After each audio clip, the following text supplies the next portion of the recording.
We're back again on Lutherans Alive with Pastor David Matthews. David, I was reminded while we were off screen that we should include both of the congregations together as we identify them, the Apostles' Trinity Cooperative Ministry. Exactly. Primarily, we wanted to focus on the anniversary at Trinity here today, but actually, I'm called to be the pastor of the Apostles' Trinity Cooperative Ministry. And from the time I was there, and even a couple of years before I was there, these two congregations have worked together.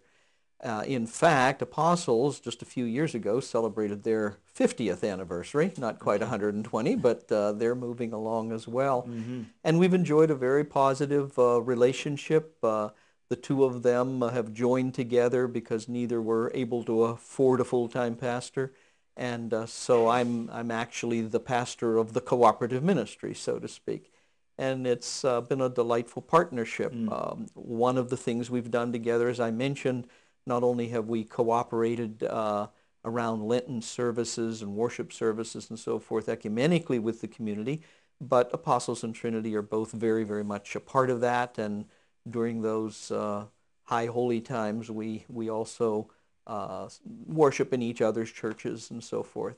One of the early things that we did when I became pastor 10 years ago at the Apostles Trinity Cooperative Ministry was we started an initiative to reach out into the community from an evangelism point of view, and both congregations helped each other to set up a phone bank in each church. And we called, I think we dialed the telephone something like 3,000 times. Is that right? Calling people in both communities and inviting them to come and worship with us.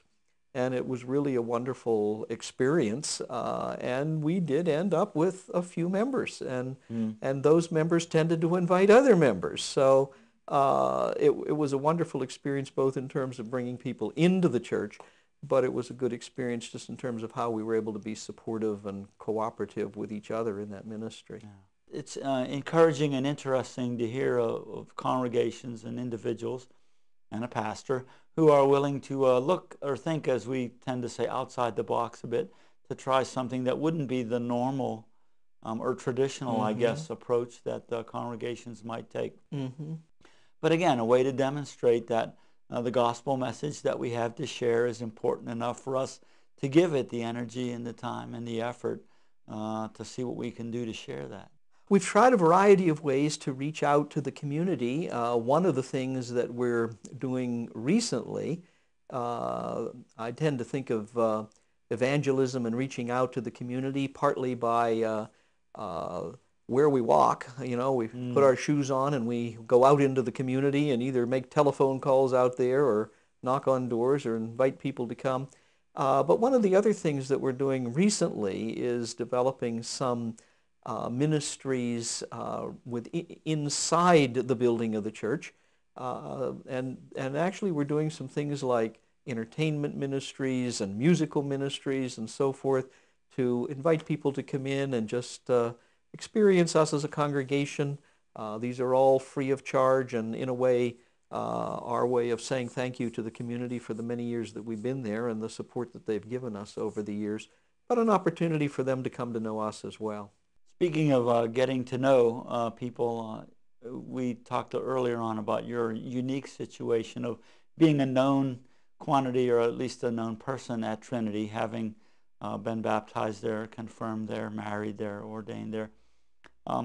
As you look back on the time that you've had now at Trinity, what would you say are some of the most meaningful or most special highlights that you'll always kind of remember or look back on in your time in ministry there?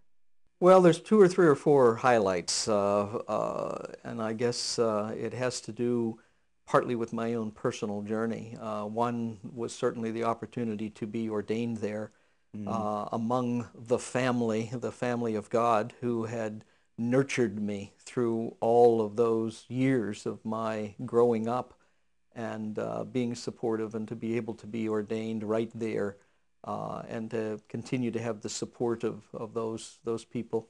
Certainly my marriage to right in that place, again, not only the delight of being married to my wife Barbara. We've been married for many, many years. Again, the fact that we were there in the midst of family, not only our own family of origin, but the family of faith, and being able to baptize not only my own children, but to be able to have taught many of those kids in catechism class and Sunday school and seen them grow up, and then have opportunity to baptize them and welcome them into the church in a formal sense. Just to be part of people's journey is, I guess, what parish ministry is all about. Yeah. Well, certainly very important and significant milestones in one man's life.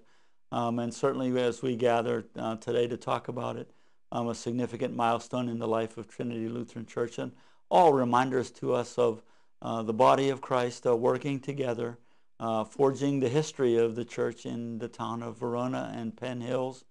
And we want to certainly wish you nothing but continued blessings in that ministry, and many more joyous celebrations and anniversaries to come. We have come to the end of our time today, though, so I'm afraid we do have to say our goodbyes. But again, God's blessings, and keep up the good work. Thanks for having me. Good to have you here. Thank you for being with us today on Lutherans Alive. We hope you've enjoyed this opportunity to have a snapshot view of one congregation's history and ministry, and the ministry of the pastor as he also reflects on time in service and in God's family together. We hope you have many reasons to celebrate your faith and your congregational life as well. Until next time, this is Lutherans Alive. Good day, and God bless you.